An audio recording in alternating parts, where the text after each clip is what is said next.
crimes of violence and hate are on the rise, and America's youth are the biggest offenders. And kids can really see themselves in this. These high school teachers have gathered out of concern for their students. Their mission? To help their students by helping themselves.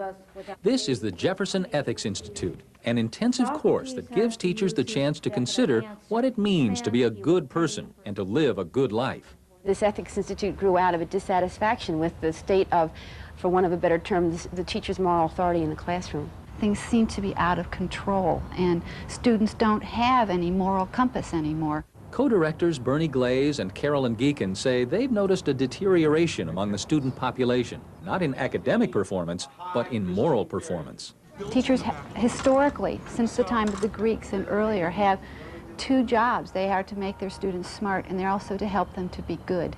And we were ignoring the good part in favor of the smart part. They don't intend to ignore the good part anymore. These teachers hope to become models of moral behavior. To determine what that should be, they read and discuss ethical works from Plato, Aristotle, even passages from the Bible. Their goal is to better prepare themselves for questions about what it means to be a good person. Because kids are asking these questions. I found that they're begging for answers. And they're not getting them in TV, and they're not getting them at home, it seems like, so they're asking them in school. These Ethics Institute participants believe their role is to enhance, not replace, traditional forms of values education. It's not trying to supplant religion. It's not trying to take the place of parents. It's just recognizing that for 8 hours a day, these kids are in our care. And we have a responsibility to help them grow up into fully flourishing human beings who are a part of a society and function well in that society in a healthy way. It is their hope that time to focus intensively on their own behavior will leave a positive mark on adults of the future. In the late 1970s, the governor of Maryland was forced to resign because of tax evasion and mail fraud. Suddenly, character issues were in the spotlight. After years of study, a values commission decided upon 18 character objectives that would be taught in Maryland public schools. How is the project doing so far? Here's a progress report. Does anybody remember what this word is? Who remembers what that word is, Brian? Character. Character, very good. Sharon Grant's second grade class is beginning today's character education lesson. Very good. A person needs to be honest, very good. With funding from the United Way, Baltimore City Public Schools bought these teaching guides from the Character Education Institute in San Antonio, Texas. For 20 minutes, 5 days a week, Baltimore students learn about character and citizenship. Janet Parshall, former teacher and spokeswoman for Concerned Women for America, is critical of such structured lessons. One can practice justice and fairness and create an atmosphere in the classroom where the students come to know what it is the teacher expects. Well, Miss Jones doesn't like it when we cheat on our tests. Miss Jones says we're supposed to treat each other fairly. And she creates an atmosphere rather than sitting in a magic circle for 20 minutes and lecturing, if you will, about a value. The program here is beginning its second year, and so far it's been well received. Parents like Stacy Rice think character education is a good idea, even though her daughter, Chavez, learns character lessons at home. Because a lot of the kids don't have a proper upbringing at home, and they need to learn it somewhere, so I guess it's better to learn it in school. But should schools already struggling with too much material and too little time be responsible for what parents are not teaching their kids at home? Whatever we have to do to help this child become a whole person and a successful person is what we have to do. I enjoy teaching character education. However, I find it difficult a lot of times to fit it into the curriculum or into the day because we're required to teach so many different areas. Maryland schools were some of the first in the country to take on character education.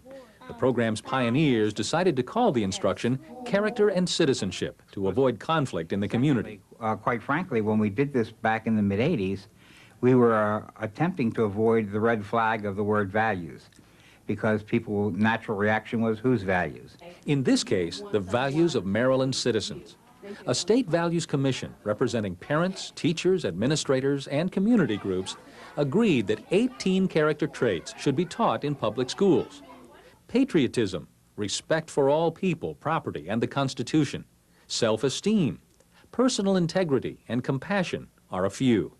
They are traits that critics say can't be taught in a classroom. Ultimately, what we're talking about is the condition of the human heart. Can that be put forth in a lesson, in the same lesson plan level as teaching the capitals of the countries? I don't think so. John Martin, Executive Director of the Character Education Partnership, disagrees.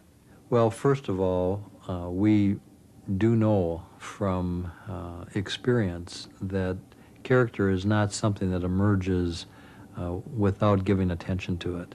It is something that needs to be modeled, and it is something that needs to be dealt with in terms of the conscious thinking of young people. The magic word rhymes with cheese.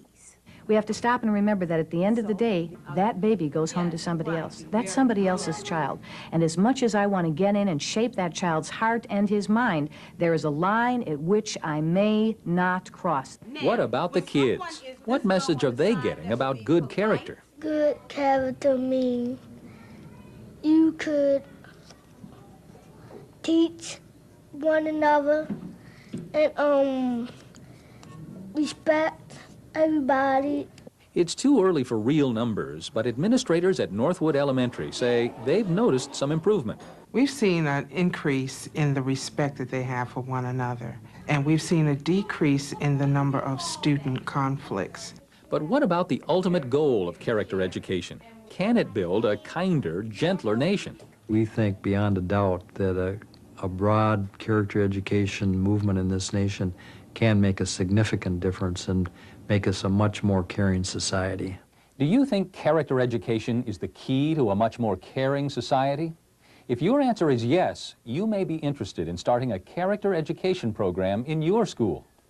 With help from the American Association of School Administrators, we've compiled a checklist of tips to help make your effort a successful one. First, establish a community task force. One of the key steps in getting a character education program off the ground is community support. Involve parents, business leaders, civic organizations, and religious groups. Early in the process, decide as a group what values should be taught. In these early stages, the task force should consider questions like, should values be taught directly or infused into curricular areas? At what grade level is the instruction most appropriate? Who should teach values? Should school staff develop a program, or should materials from an outside source be used? What professional development will be necessary for teachers? Next, implement the program. Include a broad group of staff members and students in this phase.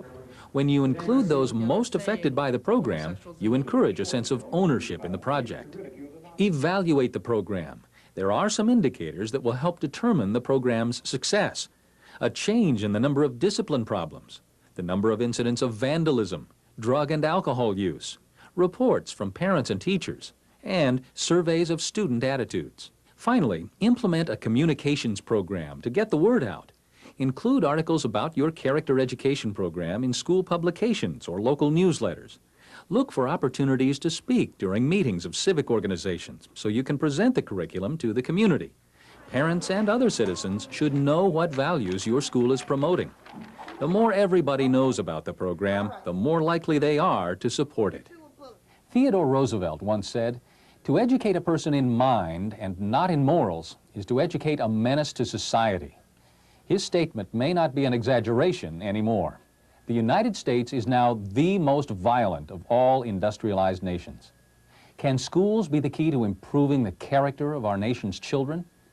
No one can say for sure, but the feeling around the country is, it's sure worth a try. I'm Bob Opsahl. Thanks for watching.